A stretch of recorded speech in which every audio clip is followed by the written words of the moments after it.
గుండె గుడి గంటలో నాదానిది నీవని గోరంత పసు పెట్టి ఊరంత కబురెట్టే శ్రీవారే రావాలని కుంకుమతో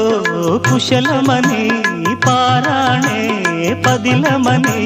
దీవించు దేవుళ్ళే మన ఇంటి వారని తెలియని రాగము పలికింది తీయని భావనలో మనసే జ్యోతిగా వెలిగింది మమతల కోవెలలో